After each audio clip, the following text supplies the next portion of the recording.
ஒரு பெண்ணின் ஆட்சியில் பெண்ணுக்கு நடந்த கொடுமை பாரீர் என்று 77 பொதுத் தேர்தலில் அந்த கொடுமைகளை மேடை மேடையாக அன்றைய பிரதமராக தெரிவு செய்யப்பட்ட தமிழ் மக்களுக்கு ஒரு நீதி, சிங்கள மக்களுக்கு ஒரு நீதி என்பது சாதாரணமான நகர பாதுகாவலர், அதாவது போலீஸ் ஒரு தமிழரை வீதியிலே பிடித்து தண்டிப்பதற்கும் சிங்களவரை பிடித்து தண்டிப்பதற்குமே ஒரு வேறுபாடு இருக்கின்றது. தமிழர்கள் இலங்கைத்தீவிலே தங்களுடைய பண்பாடு, மொழி இவற்றையெல்லாம் பேணி பாதுகாத்து வாழ்வதற்கு தமிழர்களுக்கென்று ஆட்சி அங்கு தேவை என்பது சரியான ஒரு தீர்மானம். தலைவர் பிரபாகரனுக்கு இந்த பொட்டை வச்சிருந்தா அந்த தகுதி இருக்கு, பொட்டமானுக்கு வச்சிருந்தா அந்த தகுதி இருக்கு. அப்போ இவையிலே யாருக்கு வச்சாலும் அந்த தகுதி இருக்கு.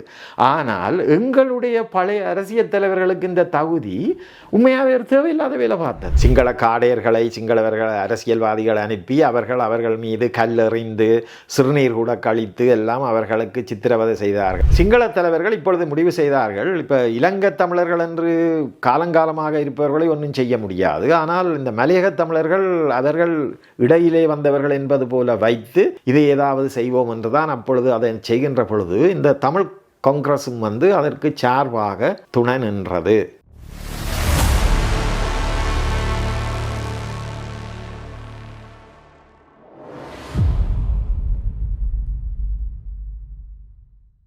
கவிஞர் எழுத்தாளர் கந்தையா ராஜமனோகரன் அண்ணருடன் 72 மாவட்ட அபிவிருத்தி சபைகளை பெற்று வந்த கேட்டது தமிழீழம் கிடைத்தது ஜப்பான் ஜீப் என்று கட்டுவன் சந்தியில் எழுதப்பட்ட காலம் வரை மீண்டும் உங்களோடு பயணிக்க இருக்கிறோம். வணக்கம் அண்ணா. வணக்கம் அருள். வணக்கம் அலைகள் ஊடக அன்பு உறவுகளையும். இந்த 72 தரப்படுத்தல் அறிமுகப்படுத்தப்படுவதற்கு சற்று முன்னால் இலங்கை முழுவதும் ஷெகுவரா கிளர்ச்சி என்று மக்களால் அறியப்பட்ட மக்கள் விடுதலை முன்னணி அல்லது ஜனதா விமுக்தி பெரமுனவின் கிளர்ச்சி அறிமுகப்படுத்தப்பட்டது. அதில் கிட்டத்தட்ட ஈழ விடுதலை போராட்டத்தின் இறுதி கட்டத்தில் பெண்கள் மிக மோசமாக நடத்தப்பட்டது போல் கதிர்காமத் தளவி மனம்பேரி அவர்கள் நடத்தப்பட்டார். அது சம்பந்தமாக வழக்குகள் கூட நடந்தது. ஒரு பெண்ணின் ஆட்சியில் பெண்ணுக்கு நடந்த கொடுமை பாரீர் என்று 77 பொதுத் தேர்தலில் அந்த கொடுமைகளை மேடை மேடையாக அன்றைய பிரதமராக தெரிவு செய்யப்பட்ட ரணசிங்க பிரேமதாச அவர்கள் பிரச்சாரம் கூட செய்தார்.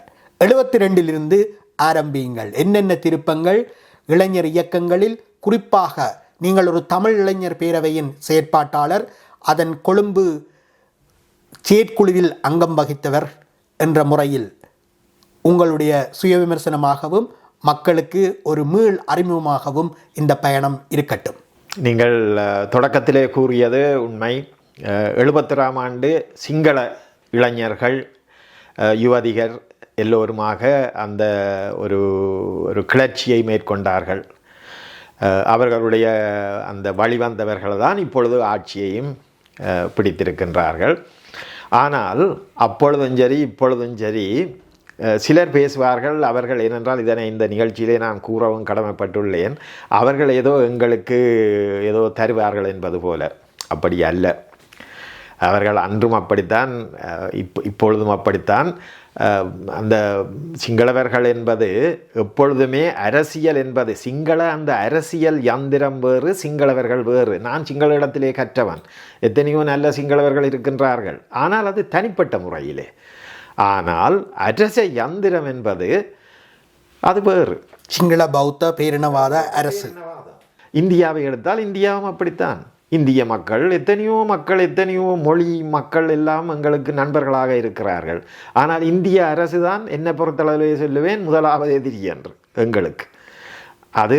அது மேலாதிக்க நோக்கம் கொண்டது, எங்களை அடிமை கொள்ளத்தான் விரும்பும். சரி, இப்பொழுது இந்த 72 எடுத்தால் 72 இருந்து இந்த தரப்படுத்தல் வந்ததன் பிற்பாடு தமிழ் மாணவர்கள் பலர் ஒரு விரக்தி நிலைக்கு போனார்கள். அது ஒரு காரணம்.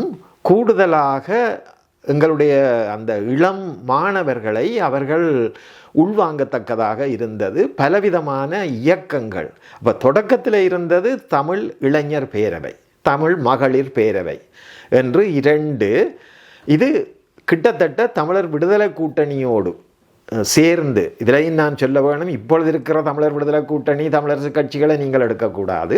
அப்பொழுது ஓரளவுக்கு அவர்கள் இயங்கினார்கள். அவர்களோடு சேர்ந்து அவர்களுடைய ஒரு இளைஞராக நாங்கள் இணைந்து கொண்டு இயங்கினோம். அதிலே கொழும்பு கிளையினுடைய அந்த தலைமை குழுவிலே ஒருவனாக நான் இருந்தேன். ஒருவர் அதிலே பெருமை எடுக்கக்கூடாது, ஒரு தலைவர் போல ஒரு பிம்பம் ஏற்படுத்தக்கூடாது என்பதற்காக தலைமை குழு என்று வைத்து அதிலே 5 பேர் இருந்தோம். அதில் நான், மண்டூர் மகேந்திரன், அவர் இப்பொழுது மரணித்து இறந்து விட்டார், மண்டூரைச் சேர்ந்தவர், ரகுபதி பால ஸ்ரீதரன், அடுத்ததாக உமா மகேஸ்வரன், இதை விட சரவணபவன் என்று இந்த 5 பேர் நாங்கள் இருந்தோம். இருந்து இந்த தமிழிளைஞர் பேரவையை வழிநடத்தி கொண்டு சென்றோம். அப்படி இருக்கின்ற பொழுதுதான், அப்பொழுது நாங்கள் இன்னொன்றையும் குறிப்பிட வேண்டும். 3 பேர் இந்த தமிழுக்காக சிறை சென்று மீண்டு கொண்டிருப்பார்கள். யார்? காசி ஆனந்தன், வன்னே ஆனந்தன், மாவேசே நாதராஜா. இவர்களையும் நான் குறிப்பிடுகின்ற பொழுது இப்பொழுது இருக்கின்ற அதிலே உயிரோடு இருப்பவர்களுக்கும் அவர்களுடைய பழைய நிலைக்குமே வேறுபாடுகள் இருக்கின்றன. ஆனால் அது அவர்களுடைய காரணங்கள். ஆனால் அப்பொழுது அவர்கள் சிறையிலிருந்து மீள்கின்ற பொழுது இவையெல்லாம் எங்களுக்கு மேடை பேச்சுக்கு உரிய அந்த 77 தேர்தலுக்கான இவற்றுக்கெல்லாம் அது பயன்படுத்தப்பட்ட ஒன்று. ஆகவே அந்த 72 இருந்து இந்த இளைஞர் பேரவை மகளிர் பேரவை என்று இருந்தாலும் இந்த ஆயுத போராட்ட சிந்தனை என்பது உண்மையிலே 69 அங்கு இருந்தது. இது நான் நேரடியாக சந்தித்திருக்கின்றேன். ஏனென்றால் 69ஆம் ஆண்டு பல்கலைக்கழகத்துக்கு போகின்ற பொழுது பல்கலைக்கழகத்திலே முதலாவது தமிழ்ச்சங்கத்தின் முதலாவது கூட்டத்திலே நான் பேசுகின்றேன். என்னுடைய கருத்தை தெரிவித்து விட்டு இருந்த பொழுது அவர்கள் என்னை ஓரளவுக்கு நான் கண்டுகொள்ளுகிறார்கள், இவருக்கு தமிழ் மொழியிலே ஏதோ ஒரு பற்றிருக்கின்றது என்று. அந்த கூட்டம் முடிய, கட்டுப்பெத்த வளாகம் கூட்டம் முடிய, இந்த ரகுபதி பால ஸ்ரீதரனுடைய தம்பியார் பூபதி பால வடிவேற்கரன் அப்பொழுது அங்கு கற்றுக்கொண்டிருக்கின்றார். அவர் என்னை சந்திக்க வேண்டும் என்று சொல்லி வீட்டிற்கு, நான் தங்கியிருந்த வீட்டிற்கு வந்து என்னை சந்தித்து கேட்டார், தமிழர்களுக்கு எப்படியான ஒரு தீர்வு வேண்டும் என்று. அப்பொழுது நான் கூறியது எனக்கு இப்போவும் ஞாபகம், தமிழர்களுடைய ஆட்சி என்பது மீளப்பெற வேண்டும்.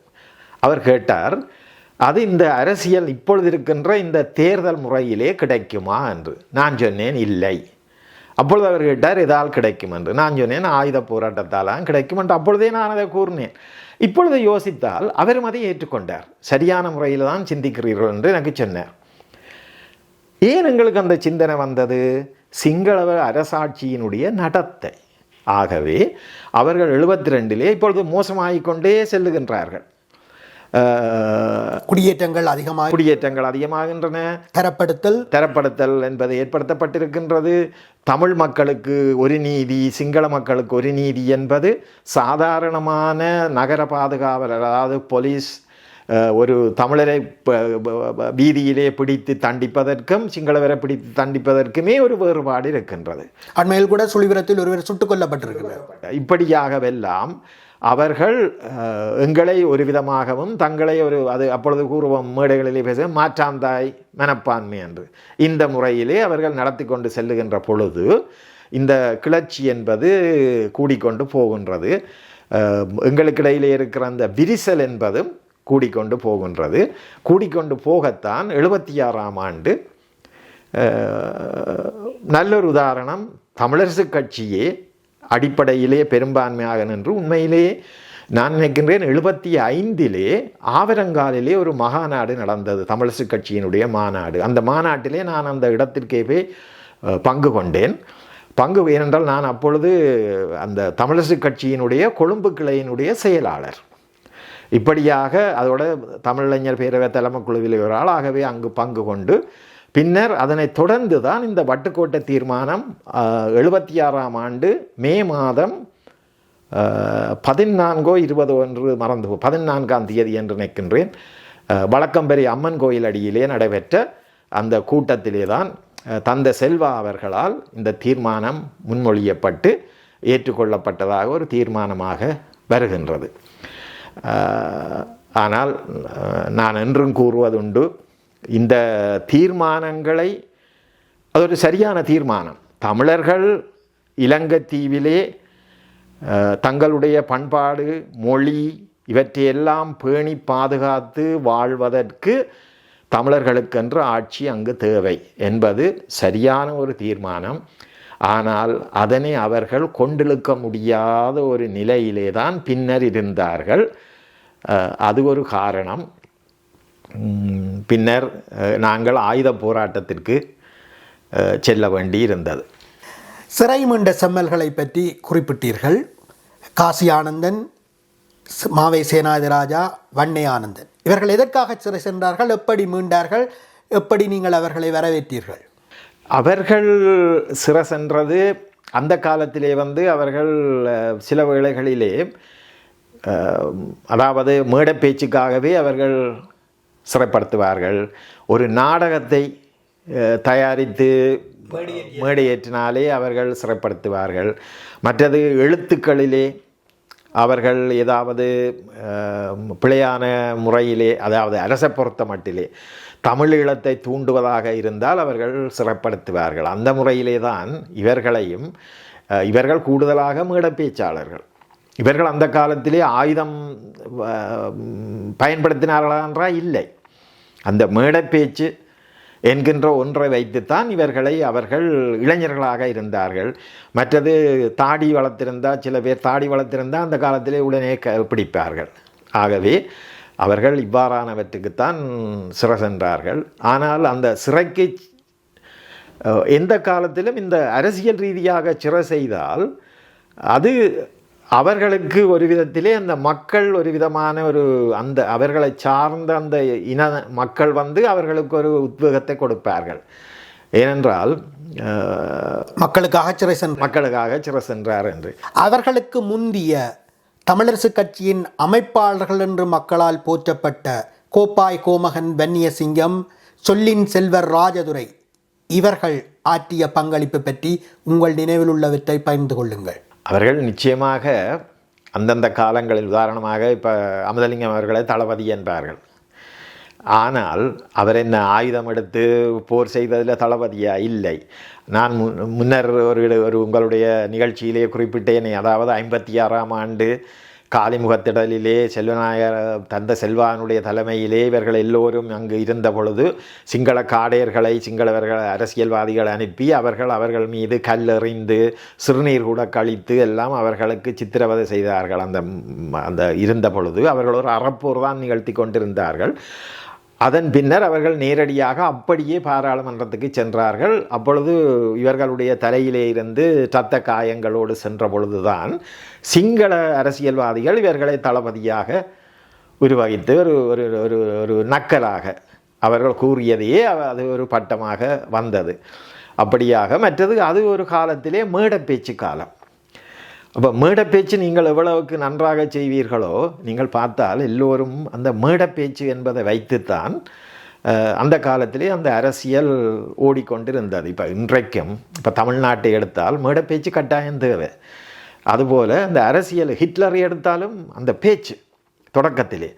ஆகவே பேச்சு என்பது அரசியல் ஒரு கலையாக வளர்ந்திருந்தது. அந்த முறையிலே தான் அமுதலிங்கமோ அல்லது ராசதிரியோ அவர்களுக்கு அந்த பட்டம் சொல்லின் செல்வர் இப்படியாகவெல்லாம் அந்த மேடை பேச்சாலேயே முன்னுக்கு வந்த காலம். ஆனால் இன்னொரு வகையிலே பார்த்தால் அந்த மேடை பேச்சியை நம்பி அரசியலே போகின்ற பொழுதுதான் நான் நினைக்கின்றேன் இந்த அரசியல் நான் கூறினேனே, அதாவது அந்த வட்டுக்கோட்டை தீர்மானத்தை அவர்கள் சரியான ஒரு தீர்மானத்தை எடுத்தார்கள். ஆனால் கொண்டிழுக்க முடியாமல் போய்விட்டது. ஏனென்றால் அந்த தீர்மானத்தை நீங்கள் மேடை பேச்சாலே கொண்டிழுக்க முடியாது. அதுக்கு செயற்பாடு தேவை. அந்நியில் பத்திரிகையாளர்களை சந்தித்த விடுதலை புலிகளின் தலைவர் அவர்கள் கூட வட்டுக்கோட்டை தீர்மானத்தை தமிழர் விடுதலை கூட்டணியினர் சிறைமேற்கொள்ளவில்லை, அதனால் நான் தலைவனானேன் என்று சொல்வார். இன்னும் தெளிவாக கேட்டால், இன்னும் ஒரு தெளிவாக அறிந்து கொள்ள ஒரு கேள்வியை கேட்கின்றேன். தமிழ் காங்கிரஸ், ஜிஜி பொன்னம்பலம் அவர்கள் தலைமை வைத்த தமிழ் காங்கிரஸ் ஓடு ஒப்பிடும்போது தமிழரசு கட்சி வடக்கு கிழக்கின் பட்டி தொட்டிகளுக்கெல்லாம் விஜயம் செய்தார்கள். குறிப்பாக அமைப்பாளர்களான கோப்பாய் கோமகன் வன்னியசிங்கம், சொல்லின் செல்வர் ராஜதுரை போன்றவர்கள் பட்டி தொட்டி எல்லாம் சென்று மக்களை சந்தித்தார்கள் என்று சொல்கின்றார்களே, அது உண்மையா? அது ஒரு விதத்திலே உண்மைதான். ஏனென்றால் இந்த அந்த அடிப்படையிலேயே தந்தை செல்வா தொடக்கத்திலே இருந்தது தமிழ் காங்கிரஸில். பின்னர் அந்த முதலாவது தேர்தலிலே அவர்கள் வெற்றி பெற்று, அந்த எண்ணிக்கைகளை இப்பொழுது மறந்து விட்டேன், ஆனாலும் சிங்கள அரசியல்வாதிகள் அப்பொழுது பார்த்தால் நான் நினைக்கிறேன் அப்பொழுது மொத்தமாக 95 97 110 பேருக்குள்ளதான் அப்போ அந்த அரசியல் பாராளுமன்றம் இருக்கு. அதில் மலைநாட்டில் இருந்து பிரதிநிதித்துவப்படுத்த தமிழ் எம்பிக்கள் 13 பேரோ இன்னும் அப்படி வந்தார்கள். அந்த எண்ணிக்கைகள் பிழையாக இருக்கலாம், இப்பொழுது நான் அதை பார்த்துவிட்டு வரவில்லை. ஆனால் அவர்கள் இடதுசாரிகளாகவும் இருந்தார்கள் என்று சொல்கிறார். சிங்கள தலைவர்கள் இப்பொழுது முடிவு செய்தார்கள், இப்போ இலங்கை தமிழர்கள் என்று காலங்காலமாக இருப்பவர்களை ஒன்றும் செய்ய முடியாது, ஆனால் இந்த மலையக தமிழர்கள் அவர்கள் இடையிலே வந்தவர்கள் என்பது போல வைத்து இதை ஏதாவது செய்வோம் என்று தான் அப்பொழுது அதை செய்கின்ற பொழுது இந்த தமிழ் காங்கிரஸும் அதற்கு சார்பாக துணை நின்றது. இது நாங்கள் செய்த ஒரு பெரிய வரலாற்று தவறு. அந்த நேரத்தில் நல்ல வேளை தந்தை செல்வா தலைமையிலே அவர்கள் பிரிந்து இது பிழை என்று சொல்லி தமிழரசு கட்சியை உருவாக்கினார்கள். அப்படி உருவாக்கிய பொழுது தமிழ் மக்களுக்குள்ளே எல்லாம் தமிழரசு கட்சி தான் சரி என்பது போல சிலர் இது தெரியாமல் நிற்கிறது. இப்போ சாதாரண முறையிலே நாங்கள் ஒரு இனத்தையோ ஒரு குழுமத்தையோ நாங்கள் புறந்தள்ளி நடப்பது என்பது இது மக்களுக்குள் இருக்கின்ற ஒரு சாதாரண தன்மை இல்லையா? இப்போ மலையக தமிழர்களை புறந்தள்ளி வைக்கிறது அல்லது திருமணத்தில் உறவாட விருப்பம் இல்லாமல் இருக்கிறது, இது சமுதாயத்திலே எங்கும் இருக்கும் உலகத்தில். ஆனால் அரசியல் ரீதியிலே அந்த நேரத்திலே அப்படி செய்த அந்த தமிழரசு கட்சியைத்தான் கூடுதலான மக்கள் ஆதரித்தார்கள். இது ஒரு விதத்திலே ஒரு நல்ல தன்மை இருந்திருக்கின்றது எங்களுடைய மக்களுக்கு. அவர்களும் எங்கும் சென்றார்கள். இது என்ன மாதிரியான ஒரு தன்மையை கொடுத்தது என்றால், காங்கிரஸ் என்பது ஒரு கனவான் ஒரு மேல்தட்டு வர்க்கம் என்றும், இந்த தமிழரசு கட்சி தான் மக்களுக்குள் எல்லாம் ஊடுருவி செல்லக்கூடிய ஒரு மக்கள் கட்சி என்று சொல்லிய ஒரு தன்மையை கொண்டு வந்தது. பின்னர் ஆனாலும் ஒவ்வொரு கட்டங்களிலே அவர்கள் ஒன்றாக நின்றிருக்கின்றார்கள். இப்பொழுது சத்தியாகிரகத்திலே கூட அவர்கள் பின்னர் இணைந்து நின்றார்கள். வட்டுக்கோட்டை தீர்மானத்திலே எல்லோரும் இணைந்து அந்த தமிழர் விடுதலை கூட்டணியாக அதனை செய்தார்கள். இப்படியாக பின்னர் இணைந்து கொண்டார்கள். ஆனால் அந்த நேரத்திலே அவர்கள் விட்ட அந்த ஒரு பெரிய வரலாற்று தவறு தொடர்ந்தும் அந்த பேருக்கு இருந்து கொண்டிருக்கின்றது. தமிழிளைஞர் பேரவையின் ஒரு காலகட்டத்து செயற்பாட்டாளர்கள்தான் பிற்காலத்து ஈழமக்கள் புரட்சிகர விடுதலை முன்னணியின் தலைவர்களில் ஒருவரான வரதராஜ பெருமாள் மற்றும் ஈழப்புரட்சி அமைப்பின் மறைந்த கவிஞர் கிறிஸ்தோபர் பிரான்சிஸ் அரவிந்தன் என்று சொல்கின்றார்கள். இவர்களை ஒரு கட்டத்தில் அமிர்தலிங்கம் தமிழிளைஞர் பேரவையிலிருந்து அப்புறப்படுத்துகின்றார். ஏன்? அது நாங்கள் பேசப்போனால் கணக்க வரும். இப்போ உதாரணமாக எங்களுடைய விடுதலை போராட்ட ஆயுத குழுக்கள் பல குழுக்கள் இருந்தன. எல்லா குழுக்களும் தொடக்கத்திலே தமிழர்களுக்கு ஒரு நாடு வேண்டும், ஆயுத போராட்டம் மூலம்தான் இதுக்கு தீர்வு என்று சொல்லி தங்களை அர்ப்பணித்து தான் எல்லாரும் தொடக்கத்தில் வந்தது. அதை நாங்கள் ஒரு நாளும் அதை மறக்க முடியாது. ஆனால் அப்படி வந்துட்டு அந்த ஓட்டத்தில் பின்னர் அவர்கள் சமரச சக்திகளாக மாறுகின்ற பலவிதமான தவறுகள், பிழைகள் அல்லது நெளிவுகள் எல்லாம் ஏற்படுத்தப்படுகிறது. ஒரு காலத்தில் ஒரே வள்ளத்தில் இந்த குழுக்களுக்கெல்லாம் சேர்ற இளம் பிள்ளைகள் ஒன்றாக பயணித்து கோடிக்கரையில் இறங்கி அங்கே அதில் 4 பேர் நின்று கொண்டு விடுதலை புலிகளுக்கு வந்தார்கள் இஞ்சவா, புளோட்டுக்கு வந்தார்கள் இதில் வாண்டு எடுத்துக்கொண்டு போன ஒரு காலமும் இருந்தது. அப்படி ஏனென்றால் நாங்கள் ஏதோ உண்டா போகிறோம் என்று. ஆனால் இப்போ யோசிக்க இதெல்லாம் நடந்த பிழைகள் என்ற மாதிரி தான் இருக்குது. ஏனென்று சொன்னால் ஆயுத போராட்டம் என்று போக இப்படியானது அதிகமாக சரி வராதுன்றது நாங்கள் ஒரு நல்ல உதாரணம். சரி, அது இருக்க இந்த குழுக்கள் எல்லாருக்கும் தமிழரசு கட்சி அல்ல தமிழர் விடுதலை கூட்டணிக்கும் நெடுகலுமே முரண்பாடு இருந்து கொண்டிருக்கும். இப்போ இந்த ஆவரங்கால் மாநாடு என்று வட்டுக்கோட்டை தீர்மானத்துக்கு முதல் ஒன்று நடைபெற்றது. அந்த மாநாட்டில் அப்போ நான் இளைஞர் பேரவை இந்த தலைமை குழுவிலே ஒரு ஆள். நான் எழும்பி காலையிலேயே ஒரு கேள்வி கேட்டேன். நான் வேகிட்ட எல்லாம் கூட்ட முடிய கேள்வி கேட்கலாம்னு திடுக்கிட்டு போச்சுன்னா அந்த கேள்வியை நான் இளைஞர் பேரவையிலேருந்து கேட்டதால் நான் கேட்ட கேள்வி எனக்கு இப்போவும் ஞாபகம். என்ன கேள்வி கேட்டேன் நான் என்றால், தத்த திலகத்தை பெற்றுக்கொள்ளுவதற்கு உங்களுக்கு தகுதி இருக்கோ? நான் அதுக்கு முன்னுக்கும் சொல்ல இல்லை, விளக்கமும் கொடுக்க இல்லை. அந்த அவ்வளவுதான் நான் கேட்ட கேள்வி. ஏனென்றா எல்லாருக்கும் தெரியும் என்ன நடக்கண்டு. அதாவது இளைஞர்கள்ட்ட இருந்து தத்த திலகம் பெறுவதற்கு உங்களுக்கு தகுதி இருக்கோ? அதற்கு என்ன பதில் கிடைத்தது? சரியா, அதுக்கு எனக்கு சொல்லப்பட்ட பகுதி, நான் சாப்பிட்டு கொண்டு கேட்க ஒரு தலைவர் வந்து சொன்னார், தம்பி மனோகரன், சாப்பிட்டு முடிய கூட்டம் துவங்க முன்னம் என்ன இருக்கா வந்து சந்திய. பகிரங்கமாக கேட்ட கேள்விக்கு தனிப்பட்ட ரீதியில் பதில் தரப்போகின்றார்கள்.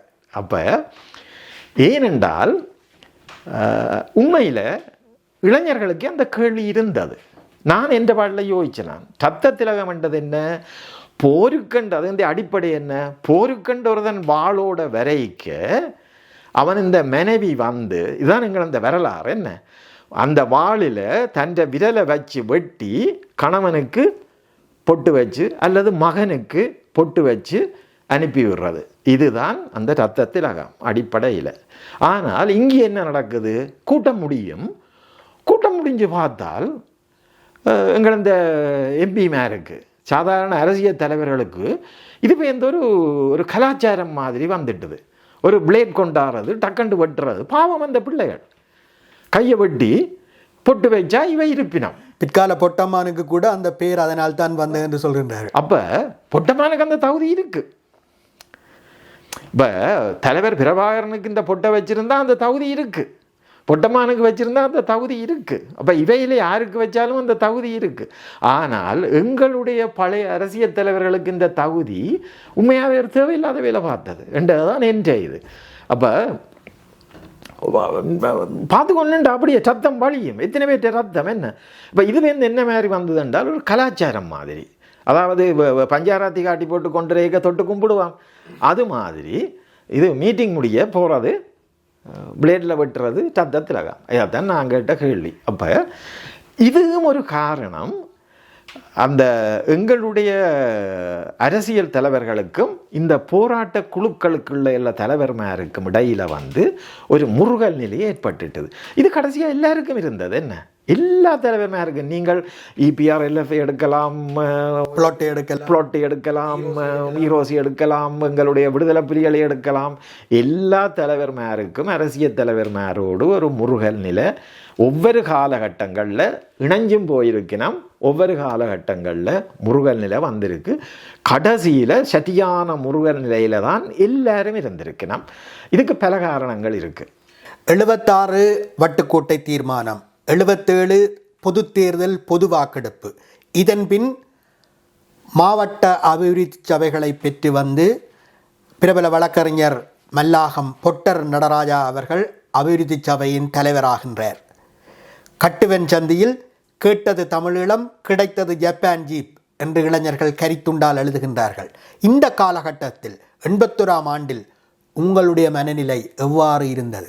81ஆம் ஆண்டு உண்மையில் சொல்லப்போனால் நான் அப்போ துபாயில் இருக்கிறேன். நான் 80ஆம் ஆண்டு என்னுடைய அரசியல் பயணத்தையும் இதில் சேர்த்தால், அப்போ நான் இளைஞர் பேரவை தலைமை குழுவில் இருக்கிறேன், இதில் இருக்கிறேன், இப்படியே இருந்து கொண்டு வரைக்க பார்த்தா பிறகு எங்களுக்கு தெரியுது ஆயுத போராட்டம்ன்றது வரப்போகுது, எல்லாம் பிரிஞ்சு எல்லாம் நடக்குது. அதுவும் இளைஞர் பேரவையில் இருந்த ஆளுக்கு எல்லாம் வடிவாக தெரியும். இப்படி தெரிய துவங்கிக்க பார்த்தால் நாங்கள் நினைக்கிறோம் என்ன மாதிரி, அதில் ஒருத்தரிலும் பிள்ளையண்டல்ல, எல்லாரும் சேர்ந்து நின்று ஒரே இதாக இது போகுமண்டு. ஆனால் இப்படியெல்லாம் நாங்கள் நம்பிக்கொண்டிருக்க கிசுகிசுக்கள் வரும். இல்லை இவைக்க பிரச்சனை, அவைக்க பிரச்சனை, இது இதாண்டு. இது அப்போ மக்களுக்கு பெருசாக தெரியாது, ஆனால் எங்களுக்கு உள்ளுக்கு இருந்தவங்களுக்கு தெரியும். கடைசியாக பார்த்தா பாண்டி பஜாரில் சுடுபடுறாங்க. சுடுபட்ட உடனே நான் பார்த்தேன், இது ஒரு தேவையில்லாத வேலை போல இருக்குது. இது அந்த நேரம் நிலைமை சரியா, உண்டா இருந்து கொண்டு இப்படி நடந்து போட்டு இப்படி செய்யணுமே என்று சொல்லி போட்டு இப்படியே இருக்க பார்த்தா எனக்கு துபாயில் ஒரு வேலை கிடைக்குது. அப்போ நான் பார்த்துட்டு டக்கண்டு துபாய்க்கு போகிறேன். ஆனாலும் சொல்லுவார்கள் வாழையிலே ஆடினவள் வயது சென்றா காலை ஆட்டுவாள்ண்டு. நான் அப்பவும் வயது செல்ல இல்லை, ஆனபடியால் விட்டுட்டு இருக்கேல அது இல்லையா. அப்போ அங்கேயும் நான் திருப்பி இயங்க தொடங்கலாம். அப்போ 81ஆம் ஆண்டு என்று சொல்லிக்க 81ஆம் ஆண்டு நாங்கள் நியாயமான அளவுக்கு போராட்டத்துக்குள்ளே வந்துட்டோம். என்ன போராட்டம் என்றதுக்கு நாங்கள் நியாயமான அளவுக்கு நாங்கள் வந்து கொண்டிருக்கிறோம். ஆனால் நிச்சயமாக 83 தான் அந்த திருப்பியும் அந்த கலவரம் என்ற சொல்லு பிழை சிங்கள அரசியல்வாதிகளும் அவர்களுடைய எடுபடிகளும் ஆயுதப்படையினரும் எல்லாரும் பௌத்த துறவிகள் எல்லாரும் சேர்ந்து நின்று செய்த அந்த இனப்படுகொலையின் உச்சம்தான் எங்களுடைய இளைஞர்களையும் யுவதியரையும் கூடுதலாக எல்லா ஆயுத இயக்கங்களிலும் போய் சேர வச்சது. அப்படி சேர்ந்து அது 83க்கு பிறகுதான் அது ஒரு பெரியொரு பரிமாணத்துக்கு வருகிறது. நீங்கள் பேசும்போது குறிப்பிட்டீர்கள், அவரவருக்கு அவரவர் நன்மைதான் முக்கியம், இந்திய மேலாதிக்கம் எங்கள் போராட்டத்தில் தலையிட்டது கூட அப்படித்தான் என்று சொல்லி நிறுத்திவிட்டீர்கள்.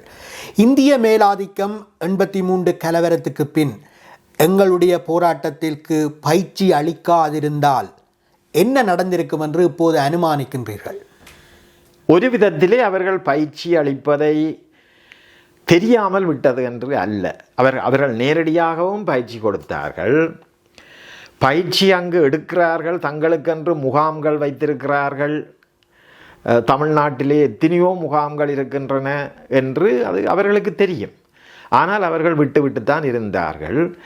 என்னை பொறுத்த மட்டிலே இன்றைக்கு நாங்கள் உலக அரசியல்களையும் பார்க்கின்ற முறையிலே இன்று கூட நாங்கள் இதை எடுத்துக்கொண்டிருக்கின்ற பொழுது கூட இந்த உலகத்திலே நடக்கின்ற இந்த ஈரான் முற்றுகையில் இருக்கின்றது எல்லா அரசியலையும் பார்க்கும்போது தெரிகின்றது, பக்கத்து வீடு வழியே பிரச்சனை நடக்கிறது, தனக்கு லாபம் என்று நிற்கிற இந்த மனப்போக்கு அதிகமான வல்லாதிக்க சிந்தனை உள்ள நாடுகளுக்கு இருக்கின்றது. இந்தியா இதிலே எந்த விதத்திலும் குறைந்ததல்ல. உண்மையில் இந்தியா இதில் முன்னணி என்று சொல்லுவேன். ஏனென்றால் இந்தியா பாகிஸ்தானோடு முரண்டு கொண்டு நிற்கிறது சரி, அது ஏதோ அடிப்படையிலேயே அங்கே ஒரு சிக்கல் இருக்குன்னு சொல்லலாம். ஆனால் இந்தியா எந்த நாட்டோடு ஒற்றுமையாக இருக்கிறது? அதாவது இந்திய அரசு ஒன்றும் இல்லை. இந்தியாவை சூழ இருக்கிற அந்த நாடுகள், நான் நேபாளுக்கு போயிருக்கிறேன், நேபாளில் இருக்கிற சாதாரண மக்களோடும் பேசி பார்த்துருக்கிறேன், சில அரசியல் அறிவாளிகளோடும் பேசி பார்த்துருக்கிறேன். சரியா? இப்படியாக நான் அருகிலே உள்ள அவர்களுக்கு அருகில் உள்ள பல நாடுகளுக்கு சென்றிருக்கின்றேன் விடுமுறைக்காக. அப்படி செல்லுகின்ற பொழுது நான் அரசியலும் பேசி பார்த்திருக்கிறேன். எவருமே இந்தியாவை நம்பவில்லை. இதுதான் அங்கிருக்கின்ற காரணம். ஆகவே இந்தியா, அவர்களுடைய அந்த இந்திய அரசு எங்களை அங்கு விட்டதற்கு காரணம் இலங்கை அரசாங்கத்தை ஒரு கட்டுக்க வச்சிருக்கிறதுக்கு எங்களை பயன்படுத்த. இதுதான் அங்கே இருக்கிறது.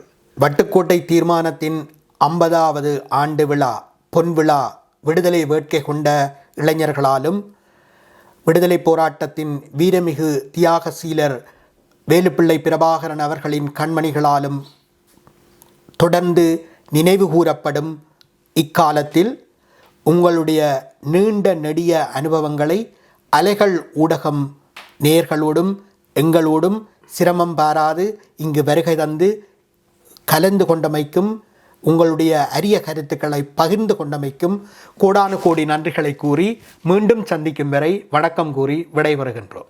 அலைகள் உறவினர் எல்லா உறவுகளுக்கும் உங்களுக்கும் என்னுடைய வணக்கத்தை தெரிவிக்கின்றேன், நன்றியையும் தெரிவிக்கின்றேன். நெடுங்காலமாக மனதிலே இருந்து வந்த சிந்தனைகளை கிளறி பலவற்றை இங்கு நான் கூறியிருக்கிறேன். இவையெல்லாம் அந்த நடந்து வந்த பாதையிலே உணரப்பட்டவை.